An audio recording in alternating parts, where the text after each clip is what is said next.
ओम नमो भगवते वासुदेवाय।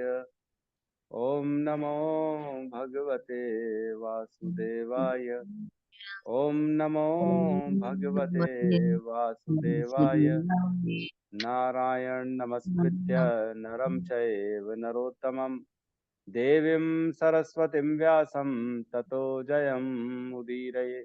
नष्टप्रायेषु अभद्रेषु नित्यं भागवत सेवया भगवती उत्तम श्लोके भक्तिर्भवती नैष्टिकी। कृष्णाय वासुदेवाय देवकी नंदनाय च नंदगोपकुमाराय गोविंदाय नमो नमः। जय श्री कृष्ण चैतन्य प्रभु नित्यानंद श्री अद्वैत गदाधर श्रीवासादि गौर भक्त वृंद। हरे कृष्णा कृष्णा कृष्णा हरे हरे, हरे राम राम राम हरे हरे। हरे कृष्णा कृष्णा कृष्णा हरे हरे, हरे राम राम राम हरे हरे। हरे कृष्णा कृष्णा कृष्णा हरे हरे, हरे राम राम राम हरे हरे। हरे कृष्णा। सबका स्वागत है श्रीमद् भागवतम की कक्षा में। आशा कर रहे हैं सब लोग अपना अपना जो है तात्पर्य पढ़ रहे होंगे, जो पढ़ना जरूरी है। कल हमने एक ही श्लोक किया 1.2.17 कैंटो 1 अध्याय दूसरा श्लोक क्रमांक 17। राइट। 17 नंबर श्लोक में बताया गया कल कि प्रत्येक हृदय में परमात्मा स्वरूप स्थित तथा सत्यनिष्ठ भक्तों के हितकारी भगवान श्री कृष्ण उस भक्त के हृदय से भौतिक भोगों की इच्छा को हटाते हैं जिसने उनकी कथाओं को सुनने में रुचि उत्पन्न कर ली है, क्योंकि ये कथाएं ठीक से सुनने तथा कहने पर अत्यंत पुण्यप्रद हैं। तो पहले तो हमको कथा में रुचि उत्पन्न करनी है ना। हमको जब मालूम है भगवान के नाम से हमारे पुण्य, हमारा उत्तम गति भगवान के नाम से है। श्रवण कीर्तन पूजन और ध्यान ध्यान ये चार विधि बताई गई हैं। वर्णाश्रम में रहते रहते कोई भी व्यक्ति ये चारों चीजों को करता है तो वो भक्ति कर सकता है, वो भक्ति कर लेता है और भगवान को प्रसन्न करता है। लेकिन जिसकी रुचि नहीं है श्रवण कीर्तन में तो वो क्या करे, तो वो किसी वैष्णवों की जाके सेवा करे, है ना। वो बताया, हमने पढ़ा, वैष्णवों की सेवा करने से उसके हृदय में ऑटोमेटिकली भगवान के प्रति कीर्तन सुनने की और बोलने की इच्छा जागृत हो जाएगी। वो बैठ सकेगा एक जगह, बोल सकेगा और सुन सकेगा। ठीक है। फिर यहाँ कह रहे हैं कि जो सत्यनिष्ठ भक्त हैं, जो वाकई में भगवान से जो है भगवत प्राप्ति चाहते, जिनकी टारगेट जीवन में भगवान के चरणों की प्राप्ति है, प्रेमा भक्ति है जिनकी जीवन का टारगेट है, ऐसे जो सत्यनिष्ठ भक्त हैं उनके हृदय में जो परमात्मा है वो जैसे ही ये भगवान का श्रवण कीर्तन चालू करते हैं, जो तलवार है ना भक्ति से, जिससे काम के ग्रंथों को हम काट देते हैं, कर्म के बंधन को काट देते हैं, ऐसे जो तलवार लेके बैठे सत्यनिष्ठ भक्त हैं उनके हृदय में भगवान बैठे हैं और वो भौतिक भोगों को हटाते। जैसे जैसे व्यक्ति आगे बढ़ता है श्रवण कीर्तन ध्यान और पूजन में, वैसे वैसे भगवान, लेकिन जो सच्चा भक्त है, जो सही में जिसके जीवन का टारगेट है, जो चाह रहा है भगवान से मेरे को प्राप्ति हो, जीवन का उद्देश्य मालूम है ना, वो साधना भक्ति में लगा हुआ है, लगा हुआ है, लगा हुआ है। तो ऐसे भक्तों की बात चल रही है, ना कि कैजुअल भक्तों की, जो सिंसियर नहीं है, कभी भी आते हैं कभी नहीं आते हैं, उनको ज्यादा कोई लेना देना नहीं, ठीक है टाइम है कर लेते हैं, जब टाइम मिलेगा तब माला कर लेंगे, अदरवाइज नहीं कर पाएंगे। तो सत्यनिष्ठ भक्त जो हैं उनकी बात चल रही है। उनके हृदय में बैठे भगवान उनके भौतिक भोगों की इच्छा को धोते हैं, खत्म कर देते हैं, और उनके जो है जो कथा सुनना और बोलना जो अत्यंत पुण्यप्रद है, ऐसी कथाओं के प्रति उसकी रुचि बढ़ जाती। तो कल हमने श्रवण का इम्पोर्टेंस सुना कि मात्र श्रवण करने से आदमी के अंदर भौतिक भोगों भोगों की इच्छा खत्म हो जाती है, जो कि एक बहुत बड़ा भक्ति में रोड़ा है, जो बहुत बड़ा एक भक्ति में मान के चलो आप बहुत बड़ा ऑब्स्टिकल है जिसको बोलते हैं कामिनी और कंचन, है ना। कनक कामिनी, ये कहते हैं धन और स्त्री, स्त्रियों के लिए पुरुष, पुरुषों के लिए स्त्री, और दोनों के लिए धन। ये बहुत बड़ा ऑब्स्टिकल है जो कि भौतिक मतलब भक्तों के भी जीवन में आ जाता है। ठीक है, तो हम 18वें नंबर श्लोक में प्रवेश करेंगे। बहुत बड़ा, बहुत इंपॉर्टेंट श्लोक है, हम रोज इस श्लोक को बोलते हैं, मंगलाचरण है ये श्रीमद् भागवतम का, तो इसको लेते हैं आज, साथ में दोहराएंगे सबके सब। नष्ट प्रायेषु अभद्रेषु नष्टप्रायेषु अभद्रेषु नित्यं भागवत सेवया नित्यं भागवत सेवया भगवती उत्तम श्लोके भगवती उत्तम श्लोके भक्तिर्भवती नैष्टिकी। भक्तिर्भवति नैष्ठिकी। रिपीट करेंगे। नष्टप्रायेषु अभद्रेषु नष्टप्रायेषु अभद्रेषु नित्यं भागवत सेवया नित्यं भागवत सेवया भगवती उत्तम श्लोके भगवती उत्तम श्लोके भक्तिर्भवति नैष्ठिकी। भक्तिर्भवति नैष्ठिकी। नष्टप्रायेषु अभद्रेषु नष्टप्रायेषु अभद्रेषु नित्यं भागवत सेवया नित्यं भागवत सेवया भगवती उत्तम श्लोके भगवती उत्तम श्लोके भक्तिर्भवति नैष्ठिकी। भक्तिर्भवति नैष्ठिकी। हो गया, कोई और बोलना चाहेगा? नष्टप्रायेषु भद्रेषु नित्यं भागवत सेवया नित्यं भागवत सेवया भगवती उत्तम श्लोके भगवती उत्तम श्लोके भक्तिर्भवति नैष्ठिकी। भक्तिर्भवति अनुवाद। श्रीमद् भागवतम की कक्षाओं में नियमित उपस्थित रहने से तथा शुद्ध भक्त की सेवा करने से हृदय के सभी कष्ट लगभग पूर्णतः विनष्ट हो जाते हैं और उन पुण्य श्लोक श्री भगवान में अटल प्रेमा भक्ति स्थापित हो जाती है, जिनकी प्रशंसा दिव्य गीतों से की जाती है। ओम अज्ञानतिमिरन्धस्य ज्ञानाञ्जनशलाकया चक्षुरुन्मिलितं येन तस्मै श्रीगुरुवे नमः। श्रीचैतन्यमनोभीष्टं स्थापितं येन भूतले स्वयं रूप कदा मह्यं ददाति स्वपदान्तिकं। वन्देऽहं श्रीगुरु श्रीयुतपदकमलं श्रीगुरून् वैष्णवांश्च। श्रीरूपं सागरजातं सहगन्धगुणान्वितं तं सजीवं साद्वैतं सावधूतं परिजनसहितं कृष्णचैतन्यदेवं श्री राधा कृष्ण पादान सहगण ललिता श्री विशाखान्वितांश्च। हे कृष्ण करुणा सिंधु दीन बंधु जगतपते गोपेश गोपिका कांता राधा कांत नमस्तुते। तप्त कांचन गौरांगी राधे वृंदावनेश्वरी वृषभानुसुते देवी प्रणमामि हरिप्रिये। वाञ्छाकल्पतरुभ्यश्च कृपा सिन्धुभ्य एव च पतितानां पावनेभ्यो वैष्णवेभ्यो नमो नमः।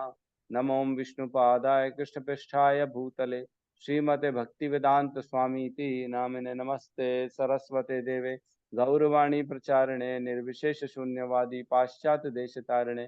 जय श्री कृष्ण चैतन्य प्रभु नित्यानंद श्री अद्वैत गदाधर श्रीवासादि गौर भक्त वृंद। हरे कृष्णा कृष्णा कृष्णा हरे हरे, हरे राम राम राम हरे हरे, हरे कृष्णा। तो आज का श्लोक बड़ा इम्पोर्टेंट है जो हम लेने वाले हैं आज, 18 नंबर 1.2.18। नष्ट प्रायेषु अभद्रेषु नित्यं भागवत सेवया भगवती उत्तम श्लोके भक्तिर्भवती नैष्ठिकी। ठीक है, नष्ट प्रायेषु अभद्रेषु, है ना। तो नष्ट मीन्स खत्म करना, सारी चीजों का दी एंड, फुल स्टॉप, जीवन से बाहर, है ना। किसका? प्रायेषु अभद्रेषु। अभद्रेषु मीन्स समस्त अमंगल, समस्त अमंगल मतलब जो अभद्र है हमारे जीवन में, काम क्रोध लोभ मोह मद मात्सर्य, जो अनर्थ है हमारे जीवन में, जितनी भी गलत इंटरेस्ट वाली चीजें हैं, जो भोग भोगने की इच्छा है, जो कंट्रोलरशिप करने की इच्छा है, अपने हिसाब से चीजों को चलाने की इच्छा है, ये अभद्र है। हम अपना ओरिजिनल स्वरूप छोड़ देते हैं और हम इस भौतिक संसार में हर चीज को अपना मान के बैठते हैं और हर चीज को अपने हिसाब से चलाने की कोशिश करते हैं। इसके लिए हम गलत कार्य करते हैं, गलत तरीके से अपना बनाना है, गलत तरीके से बॉस बनना है, गलत तरीके से धन संपत्ति इकट्ठा करनी है ना। मोह में फंसे हुए हैं, इसका मोह उसका मोह, स्त्रियों को पुरुष का मोह, पुरुषों को स्त्रियों का मोह, काम का इच्छा, काम जो है ना, लस्ट, जो एक सेक्स डिजायर है, उसको, उसके कारण लोग गलत काम करते हैं। तो ये सारे अभद्र हैं, जितने भी अमंगलिक, जो भी बेकार गंदे कर्म होते हैं, निकृष्ट कर्म जो होते हैं, वो अमंगल हैं, अभद्रेशु उसको कहा गया यहाँ पे।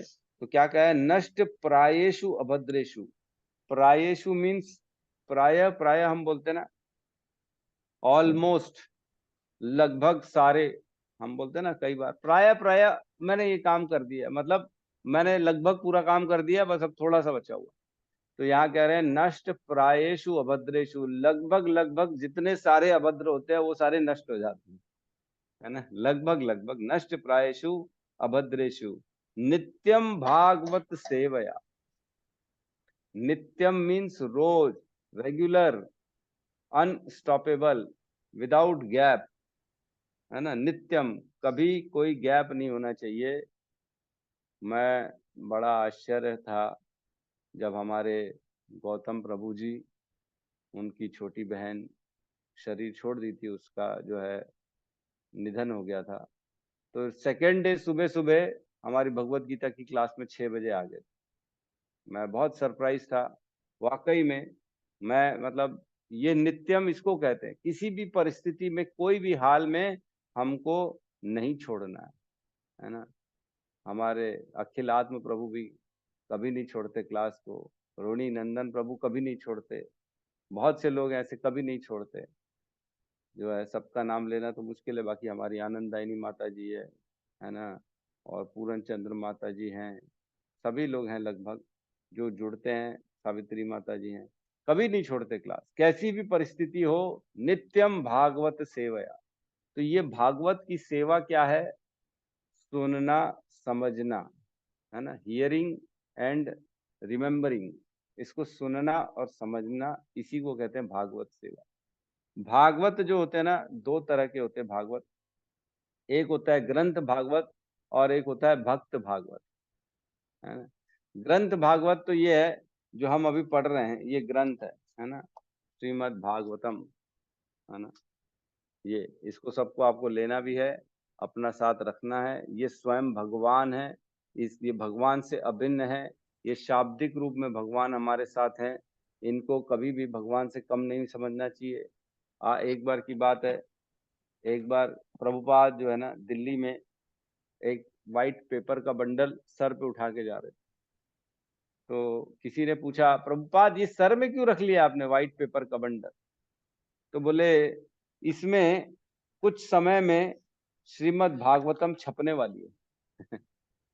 श्रीमद् भागवतम उसमें छपने वाली है, इसीलिए हम उसको सर पे रखे अभी से, मतलब इतनी उसकी स्थिति ऊपर है।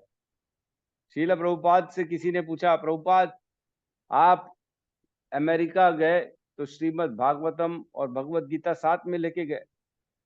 तो प्रभुपाद ने कहा, नहीं नहीं, मैं श्रीमद् भागवतम और भगवत गीता साथ में नहीं ले गया, वो तो भागवतम वहां गई है और भागवतम ने मुझको साथ में लेके गया है। तो श्रीमद् भागवतम की स्थिति ये है। श्रीमद् भागवतम कोई साधारण पुस्तक नहीं है, कोई नॉवेल कॉमेडी की कोई पुस्तक नहीं है। मोटिवेशन की पुस्तक नहीं है, ये स्वयं भगवान है। भगवान और श्रीमद् भागवतम में अभिन्नता देखनी चाहिए हमको, दोनों अभिन्न है। शाब्दिक रूप में भगवान जो है वो श्रीमद् भागवतम में और भगवत गीता में स्थित है। बहुत लोगों को तो विश्वास ही नहीं होता है कि भगवत गीता भगवान ने सही में बोली होगी। लोग बोलते हैं सही में ये वही है, भगवान ने बोली है, वो है क्या? विश्वास ही नहीं होता भाई। श्रद्धा इज इम्पोर्टेंट। श्रद्धा के बिना तो भक्ति कर ही नहीं सकते। श्रद्धा के बिना आप आध्यात्म में आगे बढ़ ही नहीं सकते, क्योंकि जब तक हमको हमारे ग्रंथों के ऊपर, हमारे जो उपनिषद है, पुराण है, इनके ऊपर अगर हमारे विश्वास नहीं होगा, हम अपने जीवन को उस दिशा में लेके नहीं जा सकते। जीवन में भक्ति लाने के लिए हमको विश्वास करना पड़ेगा, जो ग्रंथ बोल रहे हैं वो एकदम परफेक्ट बोल रहे हैं, है ना। तो दो चीज हो गई, एक हो गई ग्रंथ भागवत और एक हो गई भक्त भागवत। तो ग्रंथ भागवत की सेवा कैसे करनी है? नित्यम भागवत सेवया लिखा है, तो दो सेवाएं हो गई रोज के रोज। एक होगी ग्रंथ की सेवा और एक होता है भक्त की सेवा। तो ग्रंथ की सेवा कैसे हो गई? रोज पढ़ना जरूरी। ऐसा नहीं है ला के रखें लाल कपड़े में, यथारूप में पड़ी हुई है एज इट इज। बहुत लोग बेचारे पढ़ नहीं पाते, समय ही नहीं उनके पास, उनके जीवन में है, और अपने आप को ऐसा बताएंगे, ओहो प्रभु जी समय ही नहीं मिल रहा, मैं क्या करूं। भगवान ने जिसके लिए शरीर दिया, मनुष्य रूपी जीवन दिया, 60-70 साल का उम्र दिया, वही काम नहीं कर रहे। जिसके लिए आए वही भूल गए हैं। तो एक हमारे हिज ग्रेस प्रशांत मुकुंद प्रभु कहते हैं क्या, मीठा लगा दाम दुविधा में दोनों पड़े, ना मिले राम। क्या था प्रभु? गौतम प्रभु याद है क्या?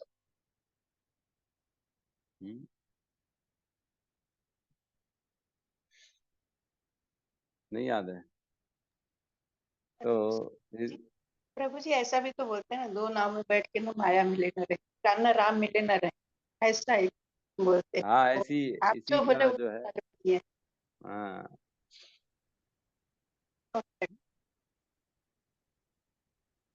ठीक है। तो आता है व्यक्ति संसार में, माया की चकाचौंध में इतना ज्यादा उलझ जाता है, इतना ज्यादा उलझ जाता है कि वो भगवान को भूल जाता है और माया में पूरा व्यस्त हो जाता है।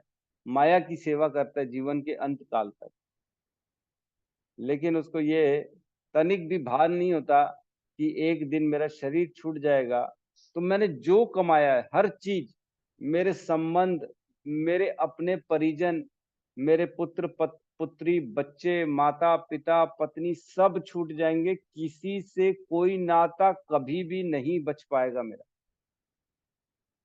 मतलब एक समय आने वाला है ऐसा हर एक की जीवन में, जहां ये सब छूटने वाला है, हर चीज छूटने वाली है, जिसको जिसको हम अपना मानते हैं।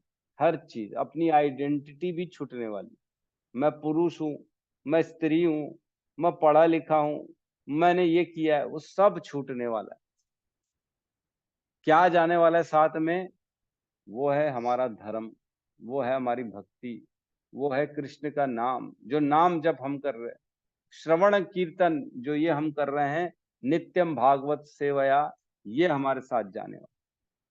तो नित्यम भागवत सेवया मीन्स ग्रंथ की सेवा कैसी करनी? रोज सुनना है बिना गैप किए। जो नित्य भागवत की कक्षा में उपस्थित रहता है, अनुवाद में श्रील प्रभुपाद कहते हैं, कक्षाओं में नियमित उपस्थित रहेगा, और जो शुद्ध भक्त की सेवा करने से हृदय के सभी कष्ट लगभग पूर्णतः विनष्ट हो जाते हैं। तो हृदय में जो भी कष्ट है वो सिर्फ भागवत सुनने और क्लास अटेंड करने से खत्म हो जाएंगे। कितना आसान है नहीं? जीवन से अमंगल, दुख, तकलीफ को दूर करना है तो सिर्फ श्रीमद् भागवतम की कथा सुननी पड़ेगी। और मैं बहुत ज्यादा मतलब प्रसन्न फील करता हूँ, इतने लोग आते हैं, रोज सुबह उठते हैं 6 बजे, उठ के अटेंड करना ये कोई मजाक नहीं है। कई लोग तो उठ ही नहीं सकते उठने में प्रॉब्लम है कुछ लोगों को, तो सुनना तो दूर की बात है, लेकिन उठते हैं, सुनते हैं, अटेंड करते हैं, भले चेहरा नहीं दिखाते हैं चेहरा नहीं दिखाते, 2-3 लोग चेहरा दिखाते हैं, बाकी लोग तो अव्यक्त स्थिति में आते हैं, व्यक्त नहीं होते, है ना। भगवत गीता में श्लोक आता है, अव्यक्त आदिनी भूतानि व्यक्तम मध्यानि भारत अव्यक्त निधनानि एव च तत्र का परिवेदना। मतलब जन्म से पूर्व व्यक्ति जो है जीवात्मा अव्यक्त स्थिति में होती है, जब जन्म होता है और मृत्यु के बीच में व्यक्त स्थिति में आता है, और जब मृत्यु हो जाती है तब फिर दोबारा अव्यक्त हो जाता है। तो इसमें किस बात का जो है शोक करना है अर्जुन? तो हमको भी कोई शौक नहीं है। कोई व्यक्त स्थिति में आता है चेहरा दिखाता है, कोई अव्यक्त स्थिति में आता है चेहरा नहीं दिखाता है, कोई बात नहीं, ठीक है। बट ये है कि रहना जरूरी है, बहुत जरूरी है रहना, समझना जरूरी है हम किस उद्देश्य से श्रीमद् भागवतम पढ़ रहे हैं। दूसरी आती है भक्त भागवत की सेवा करना। तो भक्त भागवत की सेवा करना मीन्स ऐसे व्यक्ति है जो ऑलमोस्ट वो भगवान के लिए अपने जीवन को समर्पित कर दिया है, जिसके जीवन में सिर्फ और सिर्फ उद्देश्य भगवत प्राप्ति है, जिसके जीवन में सिर्फ और सिर्फ भगवान के प्रति श्रद्धा है, जो श्रीमद् भागवतम की सेवा करता है, जिसके अंदर जो है ना लगभग सिद्धांत एकदम क्लियर है ना। मतलब भागवत जो है उसकी सेवा करने, उसके ऐसे व्यक्ति की सेवा परिचार्या, मतलब ऐसे व्यक्ति की सेवा करनी है जो शुद्ध भक्त है ना।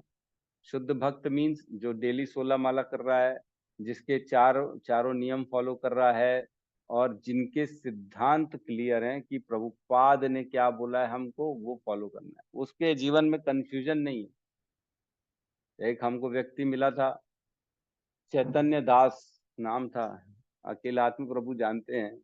वो डिवोटी था, और वो जो है इनिशिएटेड दीक्षित डिवोटी था भाई, लेकिन उसको इतना नहीं मालूम कि भगवान को भोग कैसे लगाना। मैं उसके साथ हम लोग गए थे केदारनाथ, हम उसके साथ बैठते थे, मैं उसको जो है चर्चा करता था भागवत गीता भागवतम श्लोक, तो बोलता नहीं था, लेकिन जब अंताक्षरी होती थी ना तो जोर जोर से चिल्ला के गाने गाता था बॉलीवुड के। मैं बड़ा, ये क्या हो रहा है, मतलब भगवान के नाम पे उसको बोलना नहीं आता है जबकि दीक्षित है, और बॉलीवुड के गाने जोर जोर से गाता है। तो ऐसे भी लोग हैं जो दीक्षित है, तो ऐसे भक्तों को जो है ना भक्त भागवत नहीं कहते हैं। ऐसे भक्तों को बिल्कुल नहीं कहते हैं जो पान तंबाकू खाते हैं, गुटखा खाते हैं और भागवत की कथा करते हैं। आजकल बड़ा प्रचलन हो गया है कथा करने का, कथावाचक जो है ना, आजकल बहुत से जो है गुरु, बहुत सी संस्थान ऐसी हो गई है जो कथावाचक बना रही है। हमारे वृंदावन में बहुत सारे हैं, मथुरा में हैं। तो ऐसे लोग जो है कथा सिर्फ ट्रेनिंग के द्वारा ये लोग कथा करते हैं, उनके अंदर भाव कुछ नहीं होता, पैसे कमाने का भाव रहता है कथा करने के पीछे। मेरा भी नाम हो, मेरा भी जो है लोग माला पहनाए, हर जगह होर्डिंग में मेरा नाम हो, मैं कथावाचक बनूं, मेरे को लोग जाने। तो ये मानसिकता अगर किसके अंदर रहेगी ना तो वो तो भक्त है ही नहीं, दूर दूर तक भक्त नहीं। भक्त कौन है? जिसके सिद्धांत क्लियर है, जिसके अंदर जो है ना मान की कोई जो है कोई अभिलाषा नहीं है, न धनम न जन्म न सुंदरीम कविताम वा जगदीश काम ये मम जन्मनी जन्मरी। मैं जन्म जन्म तक सिर्फ आपकी भक्ति चाहता हूँ, न धनम न जन्म न सुंदरीम कविता। मेरे को जीवन में न धन चाहिए न कविता, मेरी कोई मेरे गुणगान करे, कोई सुंदरी मतलब कोई स्त्री बड़ी सुंदर मेरे को जो है सेवा करे, ऐसा कोई मन में कोई जो है अभिलाषा नहीं।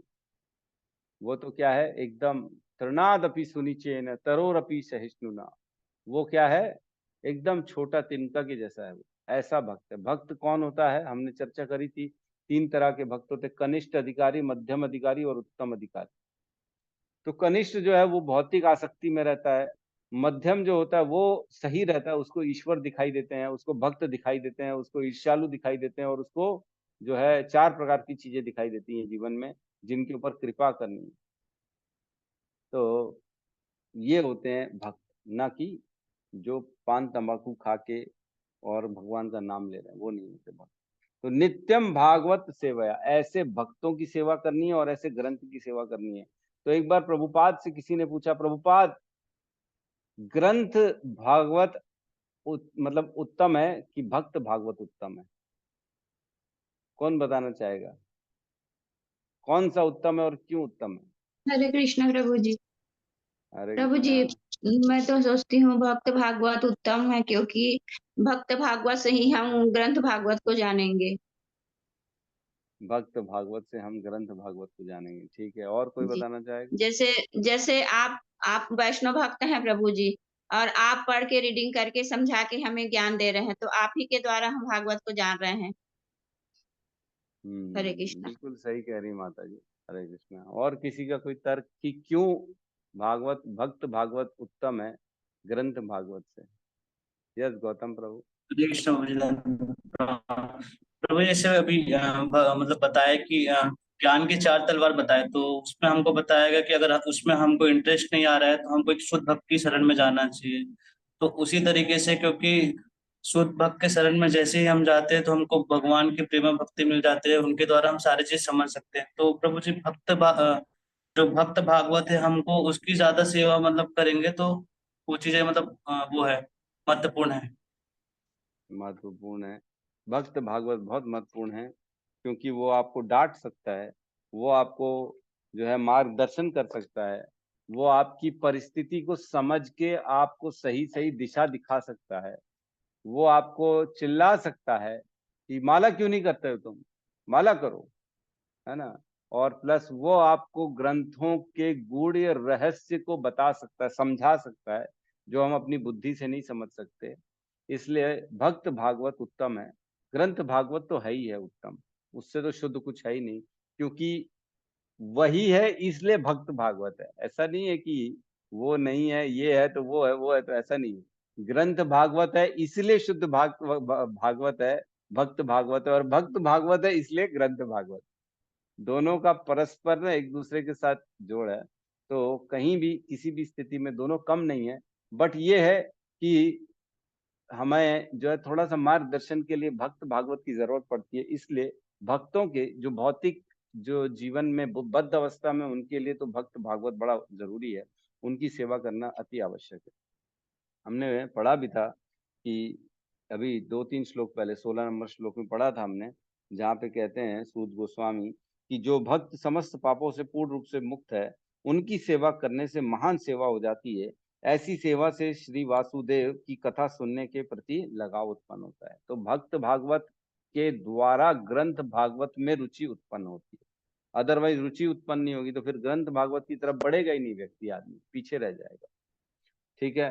तो कह रहे हैं भगवती उत्तम श्लोके, आगे कह रहे हैं भगवती उत्तम श्लोके। तो भगवती उत्तम श्लोके इसका मतलब क्या है यहाँ पे, कि ऐसे उत्तम श्लोकों से जिनका वर्णन होता है ना। भगवती श्रीमद मतलब भगवान श्री कृष्ण, जिनके उत्तम श्लोकों के द्वारा स्तुतियां हो जाती, मतलब भगवान श्री कृष्ण की उत्तम श्लोकों के द्वारा स्तुति की जाती है। ऐसे ऐसे जो होते हैं भगवान, भक्तिर भवती नैष्ठ की, ऐसे भक्ति करने से सारी चीजें जो है मतलब निष्ठ की मीन्स भक्ति में जो है निष्ठा उत्पन्न हो जाती है, अटल हो जाता है। तो भगवती उत्तम श्लोके के 3 मीनिंग बताए गए हैं यहाँ पे। मतलब एक तो ये कि उत्तम पुरुष लोग उनके गुणगान करते हैं। एक तो ये हो गया कि कुछ जैसे ब्रह्मा है, शिव है, सुखदेव गोस्वामी है, उद्धव है, ये लोग सब जिनकी स्तुति करते हैं उन श्लोकों के द्वारा, वो हो गए उत्तम श्लोक। और एक हो गए ऐसे श्लोक जो भगवान के जो भगवान की कीर्ति गाते हैं, उत्तम श्लोक, वो श्लोक उत्तम जिनसे भगवान की कीर्ति गाई जाती है। एक तो भक्त, जो भक्त उत्तम भक्त हैं वो कीर्ति गाते तो उत्तम श्लोक हो गया। और एक ये हो गया कि जो भगवान स्वयं सबसे उत्तम है, उनकी जो श्लोकों से स्तुतियां होती हैं वो श्लोक हो गए भगवती उत्तम श्लोक। और जिनकी कीर्ति सुनकर उत्तम गति प्राप्त होती है। तीसरे मीनिंग ये है कि मात्र ऐसे श्लोकों से सुन के जिनको उत्तम गति प्राप्त हो जाती है। तो 3 मीनिंग हो गई भगवती उत्तम श्लोके का, है ना। लगभग विनष्ट हो जाती है, ऐसे उन पुण्य लोग श्री भगवान में अटल प्रेमा भक्ति स्थापित हो जाती है जिनकी प्रशंसा दिव्य गीतों से की जाती है। तो प्रशंसा दिव्य गीतों से की जाती है और स्वयं जो दिव्य हैं उनकी जो श्लोक जो जिनसे प्रशंसा हो रही है वो स्वयं दिव्य है, इसलिए उनके जो स्तुति करने वाले श्लोक है वो भी दिव्य हो गए और जिनको सुनने मात्र से हमको भी दिव्यता प्रदान हो जाती है वो हो गए उत्तम श्लोक। भगवती उत्तम श्लोके भक्तिर भवती नैष्ट की मीन्स जो है प्रेमा भक्ति हमारी जो है उत्पन्न होती है, अटल अविचल अटूट भक्ति उत्पन्न हो जाती जिनके सुनने मात्र से। तो रोज तो कह रहे प्रभु जी सुनेंगे तब भक्ति उत्पन्न होगी कि पहले भक्ति उत्पन्न होगी तब सुनेंगे? ऐसा है कि नित्यम भागवत सेवया करते करते रहने से खुद ब खुद भक्ति निष्ठा वाली आ जाती है, एकदम निष्ठा तक पहुंच जाते हैं। लेकिन सुनना पड़ेगा, पहले जबरदस्ती सुनना पड़ेगा, फिर धीरे धीरे रुचि उत्पन्न हो जाएगी, फिर छूटेगा ही नहीं। मतलब यही चीज है, आपको श्रीमद् भागवतम की क्लास में रोज आना है। पहले हो सकता है इंटरेस्ट ना बने, धीरे धीरे महीना 2 महीना जबरदस्ती करने के बाद खुद ब खुद इंटरेस्ट बन जाएगा, खुद ब खुद ऐसी रुचि उत्पन्न हो जाएगी जो अटूट रुचि हो जाएगी, निष्ठा के लेवल पे आ जाएंगे, निष्ठा छूटेगी नहीं। तो मतलब बीमारी का सॉल्यूशन भी यही है और उद्देश्य भी यही है ना। जैसे कहते हैं ना कि जो साधन है और साध्य है वो दोनों एक ही है। प्रभु की भक्ति, प्रेमा भक्ति प्राप्त करनी है इसलिए भक्ति करनी है, भगवान के चरणों में रति प्रेम चाहिए इसलिए रोज श्रीमद् भागवतम की कक्षा में आना पड़ेगा। पसंद आए चाहे ना पसंद आए, नए ना पसंद आए तो भी आइए, पसंद आए तो फिर तो खुद ब खुद आ जाएंगे, फिर तो छूटेगा ही। तो पहले शुरू में ऐसी परिस्थिति बनती है कि आदमी को थोड़ा सा प्रॉब्लम होती है, नहीं हम रोज कहाँ अटेंड कर पाएंगे, निष्ठा इतनी जल्दी नहीं आ पाती है विदाउट गैप। तो लेकिन धीरे धीरे आने से जबरदस्ती आना पड़ेगा, मन मार के बैठना पड़ेगा, फिर धीरे धीरे इतना रुचि उत्पन्न हो जाएगी कि छूटेगी नहीं। प्रभु की सारी कथाएं ऐसी होती हैं, एकदम बहुत बहुत ज्यादा शुद्ध कथाएं होती हैं। तो बेसिकली जिसका हम ये जो श्रीमद् भागवतम रोज पढ़ते हैं इसका अर्थ ये है कि हम रोज तात्पर्य जैसे पढ़ते हैं तो प्रभुपाद ने तात्पर्य लिखा है तो हम प्रभुपाद के संग कर रहे हैं, ये स्वयं प्रभुपाद का तात्पर्य है। तो प्रभुपाद के साथ बैठ के मतलब हम जो ये क्लास अटेंड कर रहे हैं, प्रभुपाद का संग मिल रहा है, प्रभुपाद के गुण हमारे अंदर, जिसका जैसा रहेगा संग वैसा रहेगा ढंग, है ना, कहते हैं ना वैसा चढ़ेगा रंग। जिसके साथ संगति करेंगे उसी के गुण हमारे अंदर आ जाते हैं। तो हम आज जैसे तात्पर्य पढ़ते हैं प्रभुपाद के तो प्रभुपाद की संगति करते हैं और प्रभुपाद के गुण हमारे अंदर उत्पन्न होते हैं। तो श्लोक जो है, श्लोक का पढ़ने से क्या होता है, सुखदेव गोस्वामी का संग करते हैं, शील व्यासदेव का संग करते हैं क्योंकि उन्होंने लिखा है ना। श्लोक पढ़ने से सुखदेव गोस्वामी का संग हो जाता है तो वैसे ही हमारे अंदर गुण उत्पन्न होना चालू हो जाएंगे, और तात्पर्य पढ़ने से प्रभुपाद का संग हो जाता है और प्रभुपाद के गुण उत्पन्न होना चालू हो जाते हैं। तो इसलिए कहते हैं जिसका जैसे जैसा जैसा संग करेंगे वैसे वैसे गुण हमारे अंदर उत्पन्न होना चालू हो जाएंगे। तो हमको रोज रोज श्रीमद् भागवतम का संग करना है। रोज श्रीमद् भागवतम का संग करने से हमारे अंदर भी ऐसे दिव्य गुण आ जाएंगे कि हम भगवान की भक्ति में अटल हो जाएंगे। ठीक है, समझ में आ रहा है ना। तो हमने जो है देखा कि इसमें गुरु की जो सेवा करनी है, जो भागवत सेवया है उसमें गुरु की सेवा इंपॉर्टेंट है, क्योंकि जो गुरु है वो शुद्ध भक्त है और उसकी सेवा करने से वो प्रसन्न होगा, तब हमारे अंदर सारे के सारे गुण उत्पन्न हो जाएंगे, है ना। तो गुरु की सेवा, शिष्य जो है ना उसकी गुरु की सेवा 2 प्रकार से कर सकता है, एक जो है वपु सेवा और एक होता है वाणी सेवा। एक होती है वाणी सेवा जो गुरु के आदेश मान के हम अपने आप को वैसे फॉलो करते हैं। गुरु ने बोला 16 माला तो 16 माला करेंगे अटूट बिना रुके टुके। लेकिन कई लोग बोलते हैं नहीं नहीं गुरु की सेवा करेंगे हम, उनकी जो है ना चरण स्पर्श करेंगे, उनके पैर दबाएंगे, उनके सर की मालिश करेंगे। वपु सेवा बोलते हैं इसको, फिजिकल सेवा उनकी, है ना। खड़े हुए हैं उनके बगल में, हाथ पैर दबा रहे हैं, उनका झोला उठा रहे हैं, उनके ग्रंथ उठा रहे हैं, उनके वस्त्र उठा रहे हैं, उनके जो है चप्पल उठा रहे हैं। ये सारी सेवा हो गई वपु सेवा। और एक हो गई वाणी सेवा, जो गुरु ने आदेश दिया है उसको सुन के तुरंत उसके हिसाब से अपने जीवन का अपने जीवन में उसको डालना, चाहे हमारे को पसंद हो चाहे ना पसंद हो। कई बार गुरु के आदेश जो होते हैं ना, हमको पसंद नहीं आते, हो गुरु ने ऐसा क्यों बोल दिया, मैं कैसे कर सकता हूँ ऐसा, लेकिन हमको उसको करना पड़ेगा क्योंकि गुरु ने कहा है। यही होती है गुरु की सेवा। तो एक बार एक गुरुजी आए कई बार हम देखते हैं गुरुजी आते हैं, गुरुजी कहते हैं प्यास लग रही है, तो उसका जो शिष्य है वो दूध ले आया, एकदम कड़ा दूध, ड्राई फ्रूट डाल के, बोले गुरुजी आप दूध पियो। तो गुरुजी बोले नहीं नहीं मेरे को पानी चाहिए, प्यास लग रही। बोले नहीं नहीं आप दूध पियो, आप पतले हो गए हो, आप कमजोर हो गए हो, आपको दूध की जरूरत।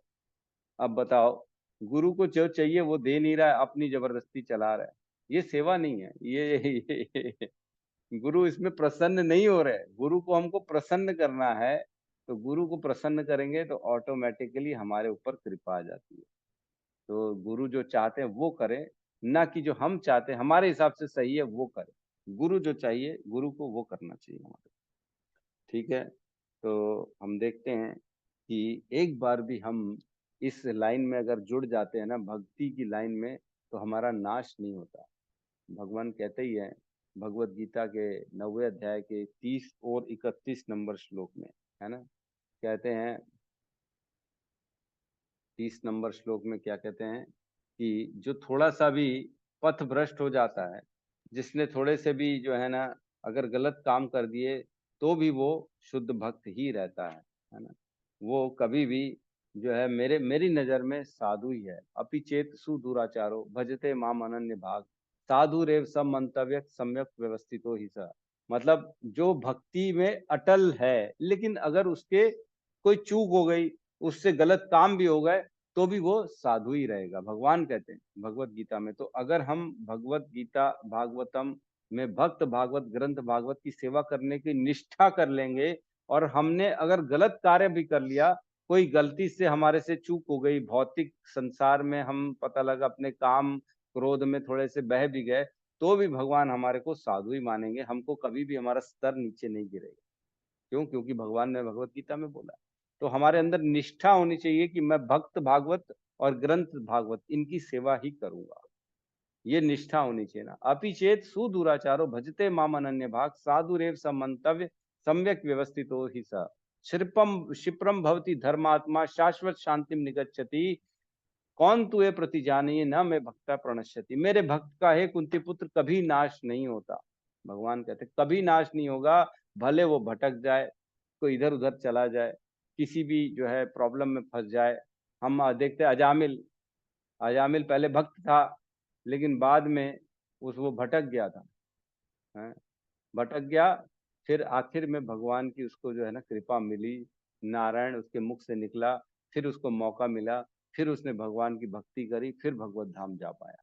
तो इसी प्रकार किसी भी समय अगर हमने आज भगवान के प्रति एक निष्ठ होके ये संकल्प कर लिया कि नहीं भगवान मैं आपकी सेवा में रहूंगा, तो भगवान हमको आखिरी समय तक हमेशा हमारा साथ देते हैं। वो कोशिश करते भगवान की इसका कभी भी जो है ना इसका पतन नहीं हो, ये मेरे पास पहुंचे ही पहुंचे। तो क्या करना है हमको?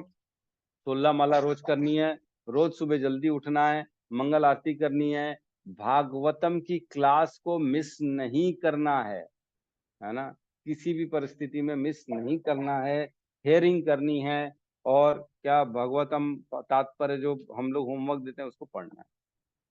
ठीक है, इस प्रकार हम रोज भगवान की सेवा कर सकते हैं, नित्यम भागवत सेवया। ठीक है, तो इसमें एक जो है ना एग्जाम्पल है नारद मुनि का, कि नारद मुनि जो पिछले जन्म में दासी के पुत्र थे, तो वो नारद की स्थिति कैसे प्राप्त किए? क्योंकि उन्होंने भक्त भागवतों की सेवा करी और उनका उच्छिष्ट खाया, इसलिए उनको वो गति प्राप्त हुई नारद मुनि को। तो ये एग्जाम्पल दिया गया है कि भक्तों की सेवा कितनी जरूरी है। बिना भक्तों की सेवा से भगवान प्रसन्न नहीं होते हैं। ठीक है, तो 19वां नंबर श्लोक ले लेते हैं, थोड़ा सा समय है, हो जाएगा। तदा रजस्तम तदा रजस्तमो भाव तदा तदा रजस्तमो भाव काम लोभ उदयाश्च ये काम लोभ काम काम लोभ हृदयाश्चर्ये। हृदयाश्चर्ये चेत एतराणि चेत एते अनावृद्धम चेत चेते अनाविद्धम् स्थितं सत्त्वे प्रसीदति। स्थितं स्थितं सत्त्वे सत्त्वे प्रसीदति। तदा राजस्तमो भाव तदा राजस्तमो राजस्तमो भावः भावः कामलोभदयश्चर्ये कामलोभादयस्य ये कामलोभदयश्चर्ये चेता एतेर अनाविद्धम् चेतायतेरनाविद्धम् स्थितं सत्त्वे प्रसिद्धति। स्थितं स्थितं सत्त्वे प्रसीदति। तदा राजसस्तमो भावः तदा तदा राजस्तमो रजस्तमो भावः भावः कामलोभदयश्च ये कामलोभादयस्य ये कामलोभादयश्च ये चेता ऐतिरनाविद्धम् चेतहतैर्नाविद्धम् तेरनाविद्धम् स्थितं सत्त्वे प्रसीदति। स्थितं सत्त्वे प्रसीदति। अनुवाद। जो ही हृदय में अटल प्रेमा भक्ति स्थापित हो जाती है, प्रकृति के रजोगुण तथा तमोगुण के प्रभाव जैसे काम, इच्छा तथा लोभ हृदय से लुप्त हो जाते हैं, तब भक्त सत्व गुण में स्थित होकर परम सुखी हो जाता है ना। तदा रजस्तमो भाव मतलब उस समय, तदा मीन्स उस समय, किस समय? जो पिछले श्लोक में हमने पढ़ा था कि जब निष्ठा से व्यक्ति रोज भागवत की सेवा कर रहा है, तो भगवान उसके अंदर जो होते हैं काम, क्रोध, लोभ, मोह सारे अभद्र को नष्ट कर देते हैं। तो वही बता रहे हैं क्या क्या नष्ट हो जाता है उसमें। रजस तमो लोभा मतलब रजस तमो भावा, रज और तमो गुण से उत्पन्न जो भी हमारे अंदर नेगेटिव चीजें ना, काम, क्रोध, लोभ, मोह, मद, मात्सर्य, ये सारे जो है ना, ये खत्म होना चालू हो जाते है ना। नष्ट प्रायेषु अभद्रेषु नित्यम भागवत सेवया, नष्ट हो जाते सारे के सारे, प्रायः सभी नष्ट हो जाते। क्या क्या? जो रजोगुण और तमोगुण से उत्पन्न जितने भी भाव हैं, वो सारे के सारे खत्म होना चालू हो जाते हैं। काम, लोभ, आदया चाहिए मतलब काम, क्रोध, लोभ, मोह, मद, मात्सर्य आदि, ये लिखा है ना। काम, लोभ, आदया मीन्स आदि, एक्सेट्रा एक्सेट्रा। तो ये सारे के सारे खत्म होना चालू हो जाते हैं। चेत एतरे अनावृद्धम, तो उसका जो मन है ना, वो इन सब चीजों से अब प्रभावित नहीं होता। उसके सामने कुछ भी क्यों न रख दो, उसकी पुरानी सबसे अच्छी चीज भी रख दो, तो भी अब वो अपनी स्थिति से गिरेगा नहीं नीचे। कई लोग लालच देते ना, तू ये कर तो मैं तेरे को जो तेरे को सबसे अच्छा लगता है ना वो दे दूंगा।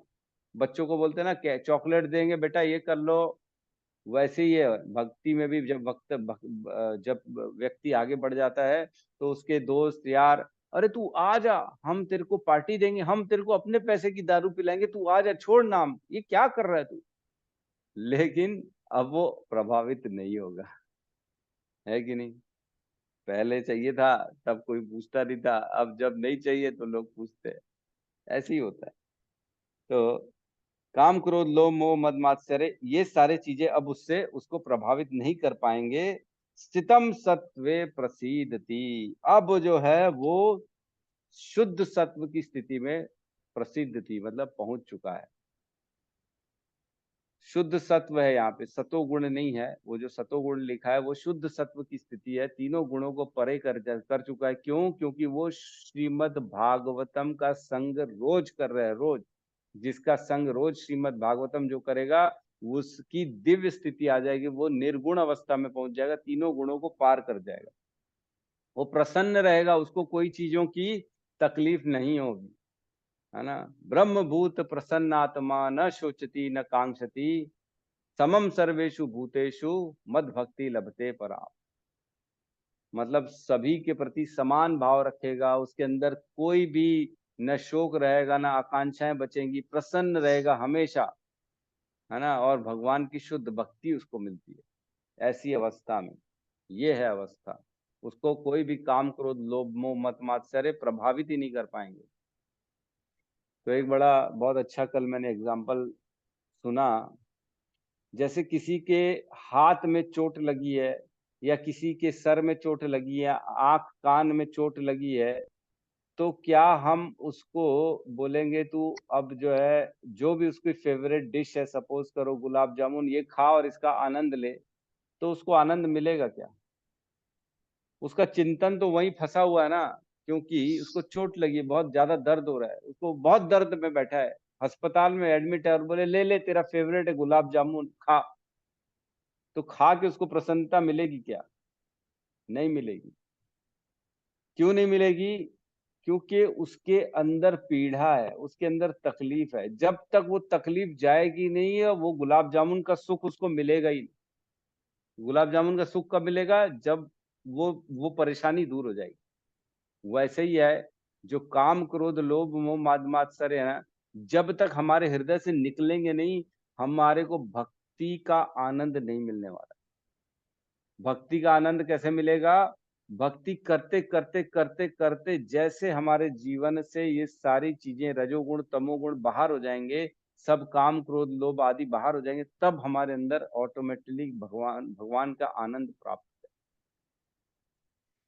जब नारद जी गए थे जंगल में, जब उनकी पिछले जन्म में उनकी माता जो है उनका मृत्यु हो गई थी, मर गई थी माता जी, मतलब शरीर छूट गया था उनका, तब वो जंगल जा रहे थे भगवान की भक्ति करने के लिए। एक निष्ठ होकर उन्होंने जब तपस्या चालू की, तब भगवान ने अपनी एक झलक उनके हृदय में दी, एक झलक दी, और वो इतने आनंदित हो गए उस झलक को प्राप्त करके, वो ऐसी परिस्थिति में पहुंच गए जैसे मानो सब कुछ मिल गया उसको। वो जब झलक दी तब वापस भगवान लुप्त हो गए, वापस अव्यक्त हो गए वहां से। तो वो बहुत प्रयास किए नारद जी की मेरे को दोबारा वही स्थिति प्राप्त हो, लेकिन वो स्थिति उनको प्राप्त नहीं हो पाई। सिर्फ एक झलक दी भगवान ने, फिर उनको ये आकाशवाणी हुई कि अब तुम दोबारा ये नहीं प्राप्त कर पाओगे, अब तुम जब तुम्हारा ये शरीर छूटेगा तुम मेरे पास आओगे, तब तुम्हारे को वो आनंद की स्थिति प्राप्त हो पाएगी। तो ये 6वें अध्याय में हम पढ़ेंगे, इसी में फर्स्ट कैंटो 6वें अध्याय में नारद जी का कंप्लीट डिटेल। तो कहने का मतलब ये है कि भगवान का आनंद तभी मिलता है जब हमारे जीवन से ये सब चीजें निकल जाती हैं, काम, क्रोध, लोभ, मोह, मद, मात्सर्य। तो भगवत गीता में कहते भी है ना, कामेश क्रोधेश रजोगुण समुद्भवा महाशनो महापापनो वृद्धि एनम एह वेरिणाम। भगवान कहते हैं, हे भगवान ने कहा, हे अर्जुन, इसका कारण, किसका कारण? पापों का कारण क्या है? रजोगुण और जो है रजोगुण और तमोगुण के संपर्क से उत्पन्न काम है, जो बाद में क्रोध का रूप धारण करता है और जो इस संसार का सर्वभक्षी पापी शत्रु है ना। तो हमको जो है इससे दूर रहना है। अपनी भक्ति करते करते करते करते हम ऑटोमेटिकली रजोगुण और तमोगुण से परे हो जाएंगे। तो क्या हमने ये खुद ने फील नहीं किया कि जब मैं भक्ति के पहले था और जो मैं आज हूं, तो शांत हो गया हूं, अब सहनशील हो गया हूं, है, क्रोध नहीं करता हूं, कामनाएं नहीं करता हूं, इच्छाएं खत्म हो गई मेरी। क्यों? है कि नहीं ऐसा? भक्ति करते करते ऑटोमेटिकली ये गुण हमारे अंदर उत्पन्न चालू हो जाते हैं, आना चालू हो जाते हैं, और ये धीरे धीरे और प्रगाढ़ होते चले जाएंगे। मतलब भक्ति ही साधन है और भक्ति ही साध्य है। मतलब पाना भी भक्ति है, करना भी भक्ति है। ये है, भक्ति ही लक्ष्य है और करनी भी भक्ति ही है। मतलब अभी जो भक्ति करेंगे उसमें थोड़ा बहुत जो है ना मन विचलित होगा, तकलीफें होंगी, इतना आनंद नहीं आएगा, जबरदस्ती करनी पड़ेगी, लेकिन करते करते करते रहने से धीरे धीरे धीरे धीरे शुद्ध हो जाती है भक्ति, और शुद्ध होने के बाद हमको आनंद मिलना चालू हो जाता है भक्ति का।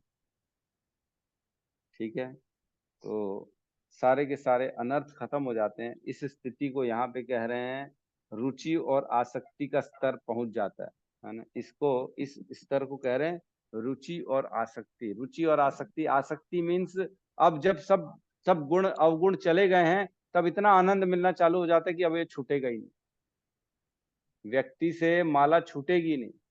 कई लोग, हमारी आनंदायिनी माता जी हैं, मिनिमम 32 माला करती, मिनिमम। क्यों? नहीं शुरू से प्रभु जी, प्रभु जी नहीं होता है आजकल थोड़ा सा नहीं हो पा रहा है। कितना हो रहा है आजकल? 25 तो कोशिश करती हूँ, लेकिन भी कभी कभी यही समय परिस्थिति थोड़ा सा मेरे को दिक्कत जाता है, आजकल नहीं हो पा रहा है। तो बताओ, पहले जो है शुरू से 25 करती आ रही हैं आप? नहीं, शुरू से तो नहीं करते थे प्रभु जी, मैं तो शुरू से 4 8 ऐसे करी, उसके बाद फिर बहुत रुचि उत्पन्न हुई मेरे को। तो कभी फालतू बैठी रहती तो मेरे को लगता है माला ही लेकर के बैठ जाओ, ऐसे लगता हम्म, है। तो देखो, जब जब ऐसी भी स्थिति थी कि 2 माला करना मुश्किल हो जाता था, तब 4 माला ले दे के करते थे, जबरदस्ती मन मार के करते थे। बैठना मुश्किल हो जाता था, नाम में कोई इंटरेस्ट नहीं आता था। लेकिन अब ऐसी परिस्थिति उत्पन्न हो गई है कि खाली बैठो तो लगता है नाम कर लो। ये होता है रुचि और आसक्ति, मतलब इंटरेस्ट इतना बन गया है कि माला के बिना मजा नहीं आता। माला करनी है, फटाफट माला करो, माला उठाओ, ये भाव आना चाहिए। और ये कैसे आएगा? माला करते रहने से ही आएगा हमारे को। ठीक है, तो किसी का प्रश्न है तो हम ले सकते हैं यहाँ पे।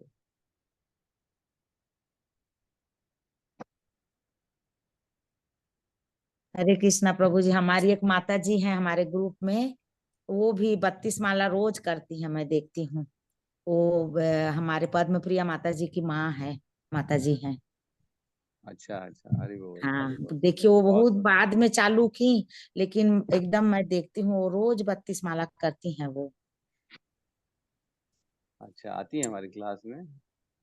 क्लास में तो नहीं आती है प्रभु जी, लेकिन वो उनका रिपोर्ट ठीक आते रहता है, वो करती है, मैं देखती हूँ ठीक है, उनको। ठीक है, बिल्कुल, हरि अच्छा बोल, यही लगता है बात है। देखने से हाँ, जी यह संगीता माता जी कुछ कहना चाह रही हैं।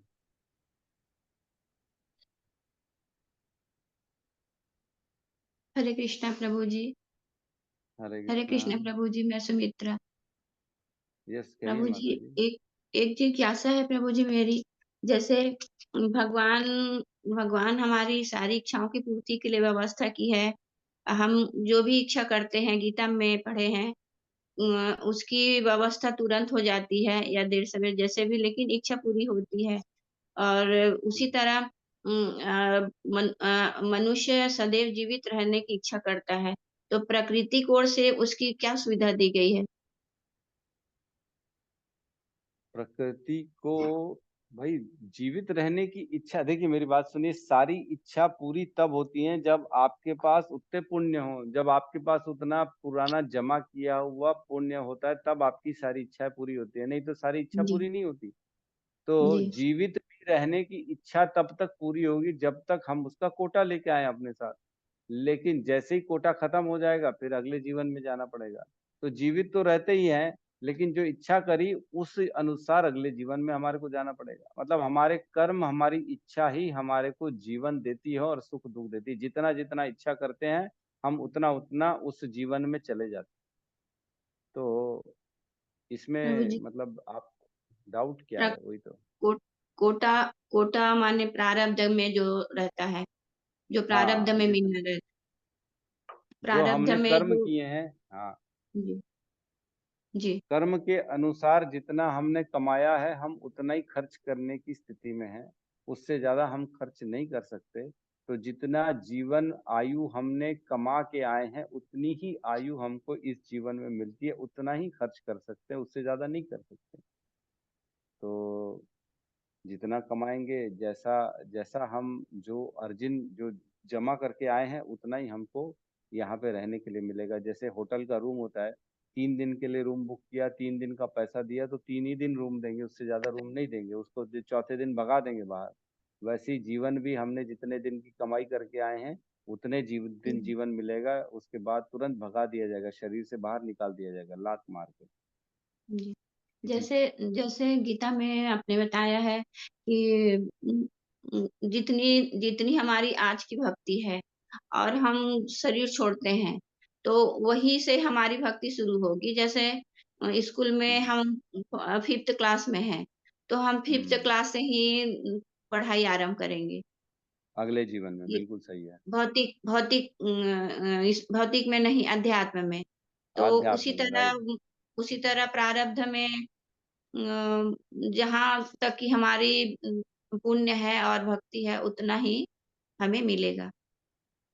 ऐसा ना? नहीं, ऐसा है, देखो भक्ति कभी नष्ट नहीं होती है, लेकिन पुण्य और पाप नष्ट होते हैं, है ना। जितना आपने अच्छे कर्म किए, वो लोगों को पुण्य दिया, मतलब दान दिया, दक्षिणा दिया, लोगों की सेवा करी, खाना खिलाया, अपने घर में बुला बुला के गरीबों का पेट भरा, तो ये पुण्य कमाए, इससे आपके अगले जीवन में सुख सुविधाएं और आपको आयु मिलती है।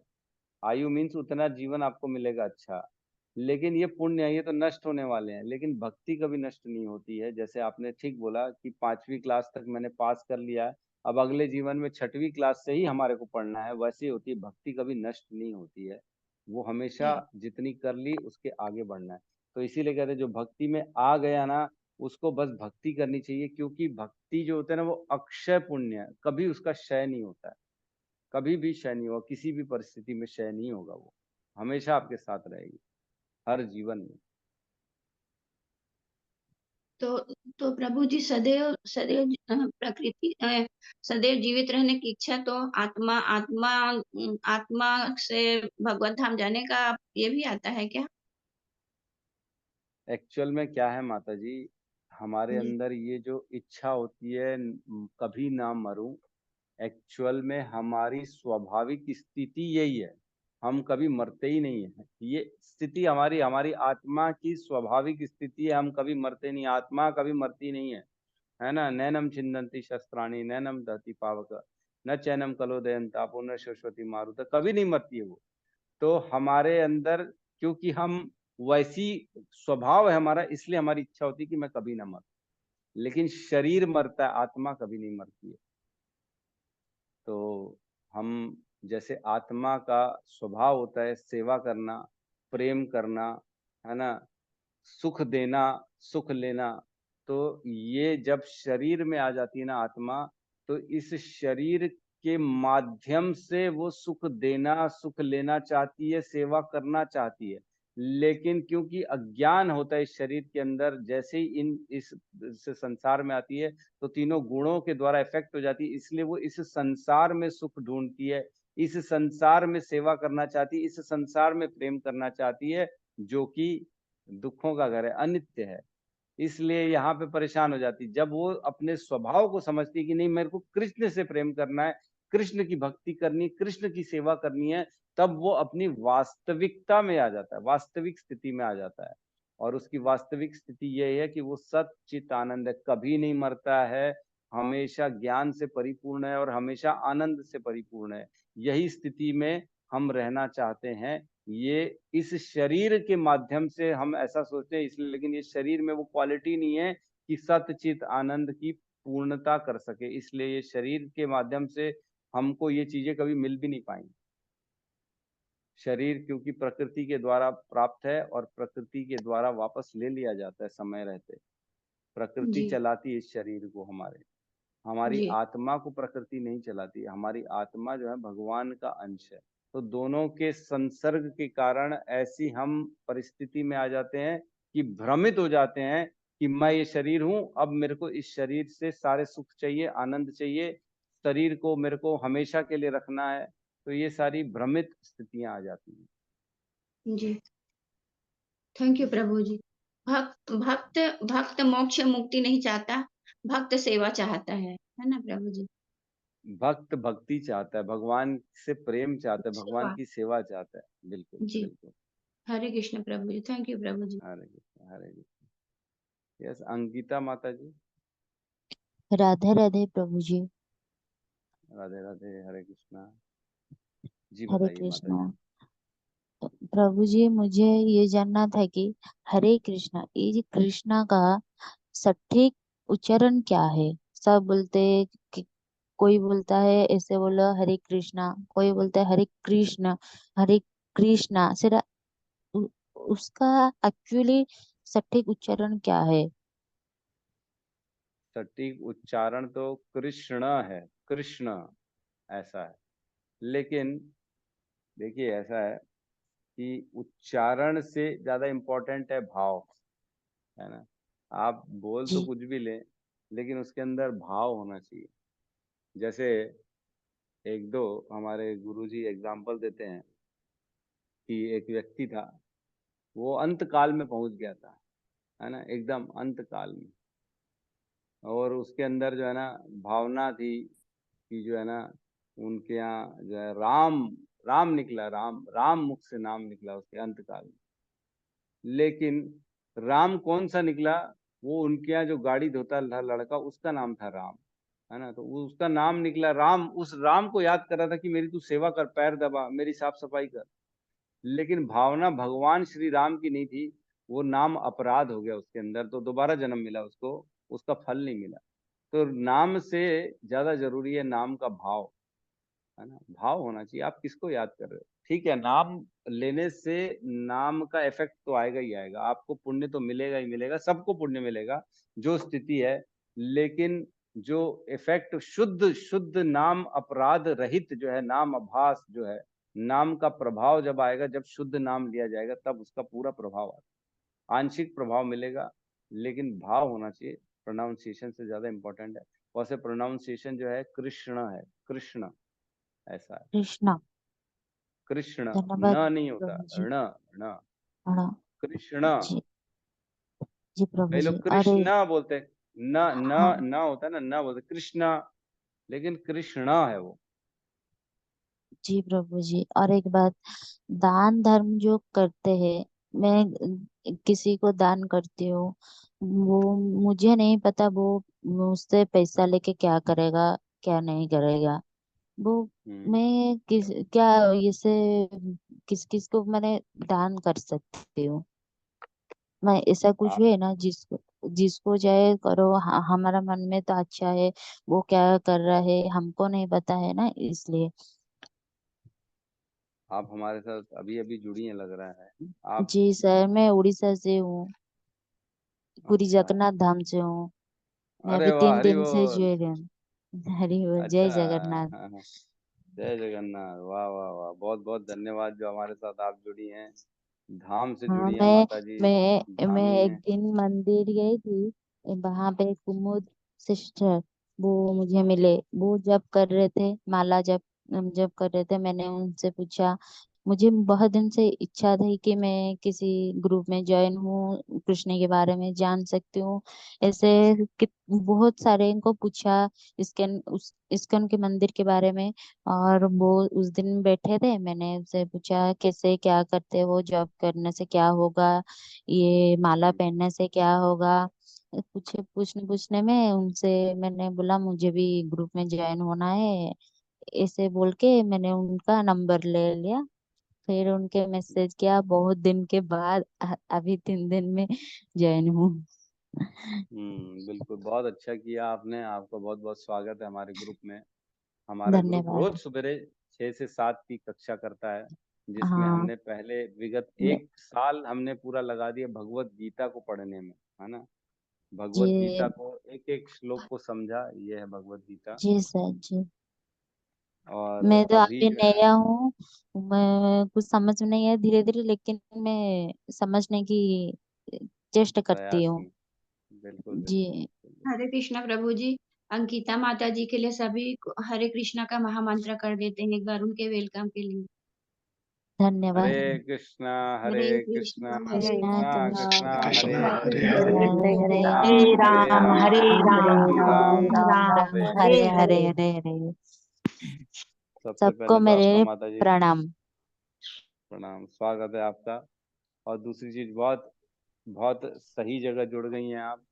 आपको यहाँ पे सारे अपने जो संशय हैं, जो भी डाउट हैं, वो आपको क्लियर हो जाएंगे। तो अब दान की आपने बात करी, तो हम दान पे आते हैं कि हमने इस क्लास भगवत गीता में 17वें अध्याय में भगवान ने दान के बारे में बताया।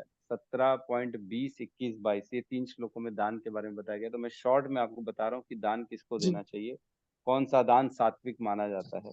जो दान कर्तव्य समझकर दिया जाए, किसी प्रत्युपकार की आशा के बिना दिया जाए, समुचित काल में और समुचित स्थान में और योग्य व्यक्ति को दिया जाए, वह सात्विक माना जाता है। तो ऐसा दान देना है जो हमको कर्तव्य समझ के, ये मेरा कर्तव्य है इसलिए मैं पैसा दे रहा हूँ, ये भावना रखनी चाहिए। दूसरी भावना, प्रति उपकार की भावना नहीं होना चाहिए कि मेरे को कुछ रिटर्न मिले इससे, ये भावना भी नहीं जी होनी चाहिए। और सही काल में, काल मीन्स समय में, सही समय में दान देना चाहिए। रात को दान दे रहे हैं और सही समय नहीं है दान देने के, वहां पे दे रहे हैं, तो ये नहीं है। दान ऐसी जगह नहीं देना चाहिए और सही स्थान में देना चाहिए। मीन्स ऐसा स्थान नहीं है जो दारू भट्टी के किनारे है, मीट शॉप के बाजू में है, उस व्यक्ति को दान दे रहे हैं। और सही व्यक्ति को दान देना चाहिए। ये बहुत इंपॉर्टेंट है कि किसको हमको दान देना है। तो ऐसे व्यक्ति को दान दें जो उस पैसे का सदुपयोग कर सके। जो उस पैसे को गलत जगह लगा ले तो वो दान आपको बंधन में डाल देगा और आपके ऊपर भी पाप चढ़ जाएगा। हमें कैसे क्योंकि पता उस चलेगा? हाँ, तो इसीलिए आपको ऐसे किसी को भी दान नहीं देना चाहिए। आपको जो जो गरीब दिखते हैं ना, उनको आप दान पैसा ना देके एक बार कुछ खाना काइंड में खिला दे दिए, देते।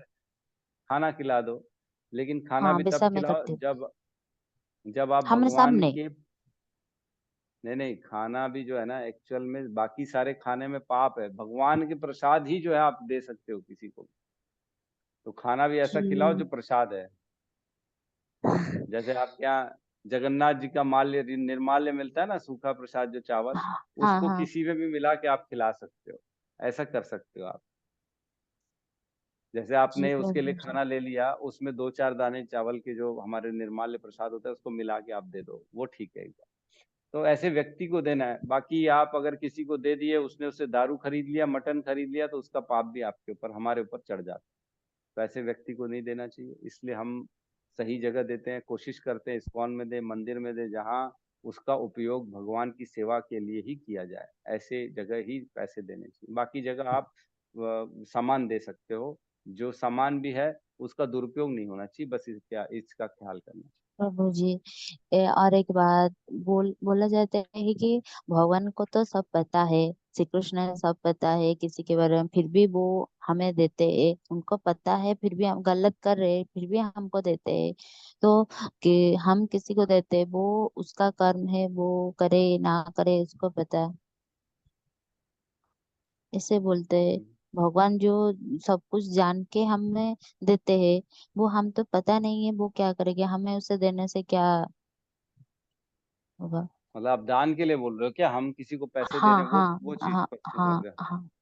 नहीं नहीं, ऐसा नहीं है। भगवान कहते हैं कि मैंने तुमको बुद्धि दी है, तो बुद्धि का उपयोग करो और बुद्धि को शास्त्र के अनुसार कर्म में लगाओ। ऐसे कुछ भी कर्म करने से, बिना सोचे समझे कर्म करने से हमारी गति खराब हो सकती है। तो भगवान कहते जी हैं कि प्रभु मैंने जी। तुमको सब दिया है तुम्हारे प्रारब्ध के अनुसार, और तुम उन सब चीजों का उपयोग करो शास्त्र के अनुसार। बगैर शास्त्र के अनुसार उपयोग करोगे तो तुम्हारी गति नीचे हो जाएगी। अब भगवान ने तो हमारे को दारू भी दी है, भगवान ने तो हमारे को जो है गांजा भी दिया है, भगवान ने तो हमारे को सब सुविधाएं दी हैं। तो हम उसको भी पीना चालू कर दें, सिगरेट पीना चालू कर दें? ऐसा नहीं है ना। धन दिया इसका मतलब क्या मैं उसको गलत जगह उपयोग कर सकता हूँ क्या? नहीं, नहीं कर सकता। नहीं तो नहीं। हमको शास्त्र के अनुसार समझना पड़ेगा क्या करने लायक है, क्या नहीं करने लायक है। तो जो करने लायक है उसको करना है, जो नहीं करने लायक है उसको नहीं करना है। जी तो प्रभु जी। शास्त्र में क्या लिखा है, इसके लिए आपको किसी से संपर्क करना पड़ेगा, जो शास्त्र का जानकार है, जो ज्ञान दे सकता है, जो बता सकता है कि ये करना है, ये नहीं करना। जैसे जी आपने प्रभु पूछा जी। दान के लिए, तो हमने भगवत गीता का आपको श्लोक बता दिया। तो वैसे ही कहाँ क्या लिखा है आपको पता रहना चाहिए। नहीं पता है तो ऐसे व्यक्ति के संपर्क में रहो जो आपको बता सके, जिसको नॉलेज है। ठीक है माता जी? जी प्रभु जी। ठीक है, बहुत बहुत राधे धन्यवाद। राधे। राधे राधे। प्रभु जी, मैं जप अभी जप नहीं कर सकती हूँ, माला जप नहीं सकती हूँ, क्या ना मैं प्याज लहसुन खा लेती हूँ कि आमिष छोड़ देती हूँ, लेकिन घर वाले माता पिता ये नहीं माने क्यों छोड़ा, उनको क्या पता होगा। क्या मैं एक बार मैं उस कॉलेज में, हमारा कॉलेज में संस्कृत यूनिवर्सिटी में पढ़ाया जाता है। नहीं था प्रभु जी, कल कर लेंगे, टाइम हो गया। मेरा थोड़ा सा ही था, कोई बात नहीं, कल कर लेंगे। कल कर लेते हैं माता जी। हरे कृष्णा सब प्रभु जी। मिलके हरे कृष्ण महामंत्र जाप कर लेते हैं। हरे कृष्णा हरे हरे कृष्णा कृष्णा हरे कृष्णा कृष्णा कृष्णा हरे कृष्ण हरे, कृष्ण हरे हरे राम हरे हरे राम, हरे राम राम हरे राम हरे। राम हरे हरे। सभी सभी भक्त भक्त वृंद वृंद की की जय। जय। जगत गुरु श्रील सद्गुरु श्री प्रभुपाद की प्रभुपाद जय। की जय। बाय हरि गॉड हरि बोल। हरि हरि हरि बोल। हरि हरि।